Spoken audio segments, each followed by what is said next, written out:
সুপ্রিয় দর্শক, আসসালামু আলাইকুম। আপনারা জানেন যে ত্রয়োদশ জাতীয় সংসদ নির্বাচন আগামীকাল অনুষ্ঠিত হবে। সেই ভোট গ্রহণ অনুষ্ঠিত হবে।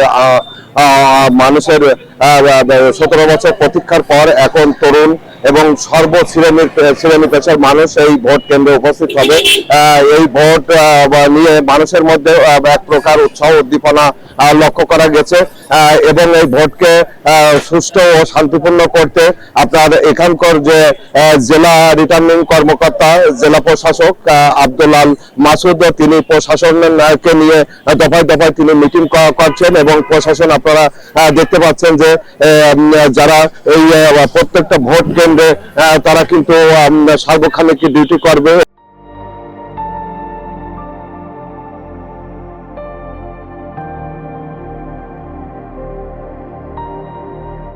এবং এই যে ঝিনাইদহ শহরের পায়রা চত্বর মোড় দেখেন, প্রশাসন সারিবদ্ধভাবে কঠোর অবস্থানে তারা রয়েছেন। কোথাও কোনো যদি বিশৃঙ্খলার ঘটনা ঘটে তাহলে তাৎক্ষণিক সেখানে প্রশাসন ব্যবস্থা নেবেন। এবং আপনারা দেখতে পাচ্ছেন যে এই যে সারি সারি ম্যাজিস্ট্রেট এবং আপনি দেখতে পাচ্ছেন যে ফোর্স, সেনাবাহিনী, প্রত্যেকটা প্রশাসনের তরফ থেকে তারা অ্যালার্ট রয়েছে। যে কোনো জায়গার জন্য যদি অপ্রীতিকর ঘটনা ঘটানোর কেউ যদি কোনো চেষ্টা করে তাহলে সাথে সাথে ব্যবস্থা নেওয়া হবে।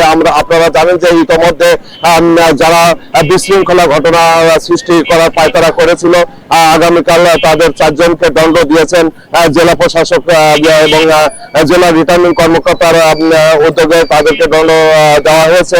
আপনারা দেখতে পাচ্ছেন যে পিছনে সেনাবাহিনীর গাড়ি দেখেন, তারা অবস্থান নিয়ে আছে। আগামীকালকে ভোট অনুষ্ঠিত হবে। সেই ঘটনায় প্রশাসন তৎপর রয়েছে এবং আপনারা দেখতে পাচ্ছেন যে এটা ঝিনাইদহ পায়রা চত্বর গুরুত্বপূর্ণ একটা শহরের এই জেলার স্থান। সেখানে দেখতে পাচ্ছেন যে ম্যাজিস্ট্রেট, পুলিশ এবং র্যাব, বিজিবি সবাই অ্যালার্ট রয়েছে। ত্রয়োদশ জাতীয় নির্বাচন এবং গণভোট উপলক্ষে যে নির্বাচনী প্রচারণা এবং নির্বাচনী যে প্রস্তুতি রয়েছে, সে লক্ষ্যে আপনার আচরণ বিধির উপরে এই জেলায় 14 জন এক্সিকিউটিভ ম্যাজিস্ট্রেট নিয়োগ করা আছে। তারা নিয়মিত মোবাইল কোর্ট সহ আচরণ বিধি লঙ্ঘন হওয়ার কোথাও যদি উপক্রম হয় বা কোনো ধরনের তথ্য পাওয়ার সাথে সাথে তারা ব্যবস্থা নিচ্ছে। আপনারা তথ্য উপাত্ত দেখবেন যে এই জেলায় আচরণ বিধির উপরে এবং মোবাইল কোর্ট সাম্প্রতিক সময়ে সবচেয়ে বেশি হয়েছে এবং আমাদের অফিসাররা নিয়মিত যাচ্ছেন এবং তৎপর রয়েছেন।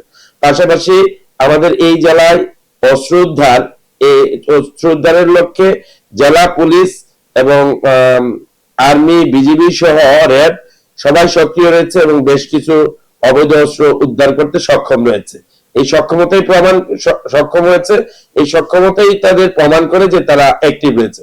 আমার এখানকার যে পুলিশ বাহিনীর সদস্যবৃন্দ নৈশকালীন টহল বৃদ্ধি করেছে, চেকপোস্ট গুলো সকল বাহিনীর চেকপোস্ট এবং টহল বৃদ্ধি করেছে এবং এখানে অপরাধ প্রবণ এলাকাগুলোতে অতিরিক্ত নজরদারি করা হচ্ছে এবং কোনো ধরনের নির্বাচনী অপরাধ যেন সংগঠিত না হয় সে লক্ষ্যে সর্বশ্রেণীর কর্মকর্তা কর্মচারীগণ তৎপর রয়েছে।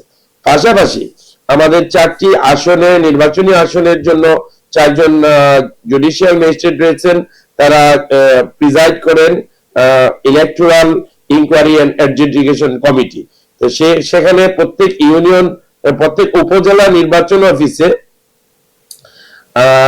কমপ্লেইন বক্স আছে যে আরপিও 73, 75 এবং 77 অনুযায়ী যদি গুরুতর নির্বাচনী অপরাধ, কাউকে ভয় দেখানো, কাউকে প্রচারে নিবৃত্ত করা বা কাউকে বল প্রয়োগ করা সহ অন্যান্য অপরাধ যদি করে, কারো যদি গুরুতর অপরাধ করে, সেই জায়গায় কমপ্লেনের সুযোগ আছে এবং সেখানে কমপ্লেন রেজিস্টার আছে, যেন কোনো অভিযোগ যেন লুকিয়ে ফেলা না যায়, সে তাৎক্ষণিক যেন ব্যবস্থা নেওয়া যায়, সেই লক্ষ্যে আমাদের জুডিশিয়াল ম্যাজিস্ট্রেট গুলো কর্মরত রয়েছেন।